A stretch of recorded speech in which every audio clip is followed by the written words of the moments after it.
Bismillahirrahmanirrahim. Assalamualaikum warahmatullahi wabarakatuh. Perkenalkan, nama saya Lisa Mutahul Rizky dengan NIM 23314191 dari PGMI 3C. Pada video kali ini saya akan membahas mengenai keterampilan bahasa, metode membaca. Keterampilan berbahasa.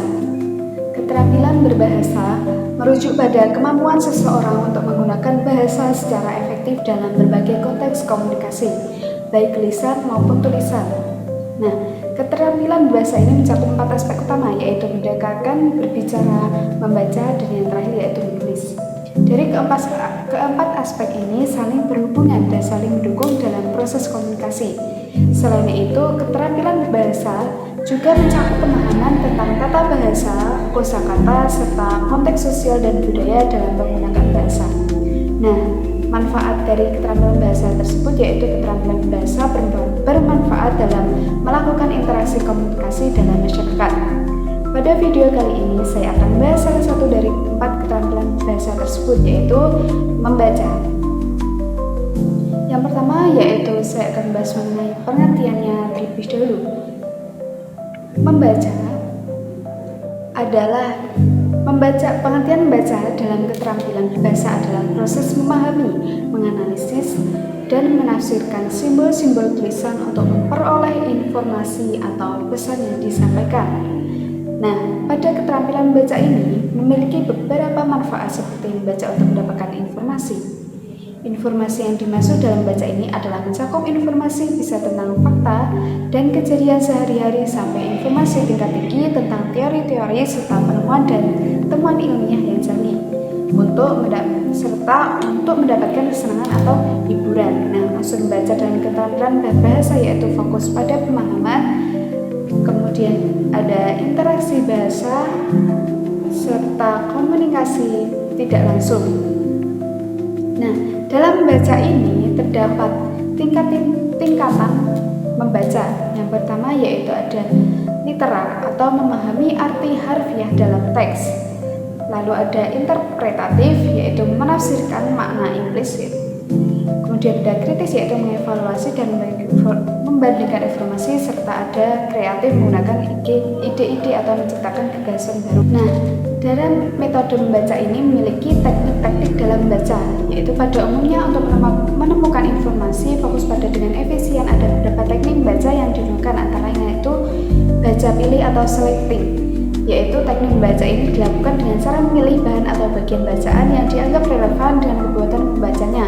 Kemudian ada baca lompat atau skipping, yaitu membaca ini dibagi untuk menemukan bagian baca relevan dengan kebutuhan pembacanya. Dilakukan dengan cara melompati bagian-bagian tidak diperlukan.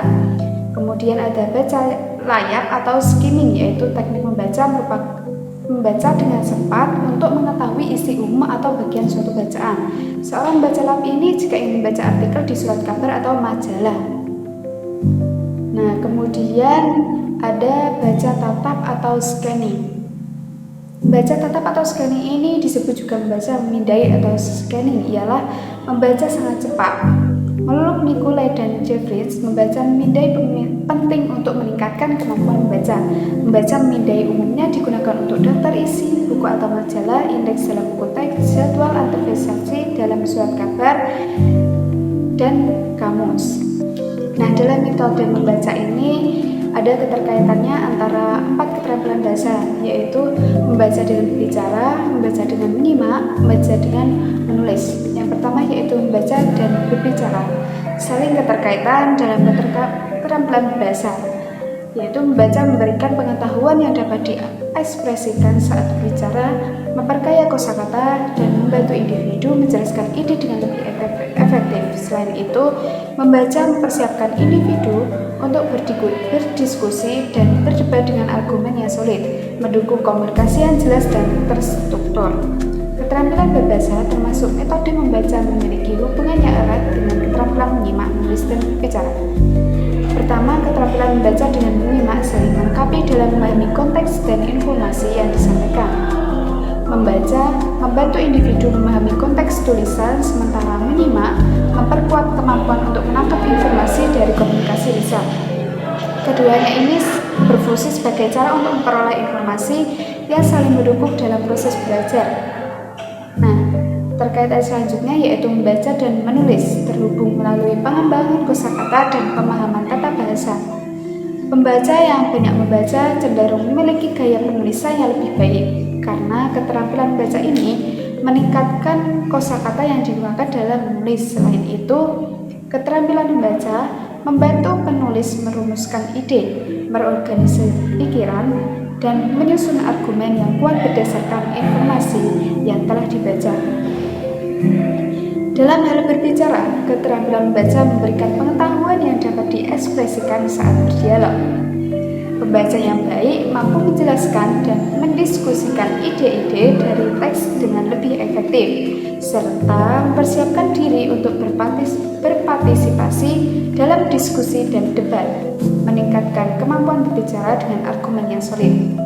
Secara keseluruhan, keterkaitan antara keterampilan bahasa ini bersifat sinergi, di mana membaca yang baik dapat meningkatkan kemampuan menyimak, menulis, dan berbicara.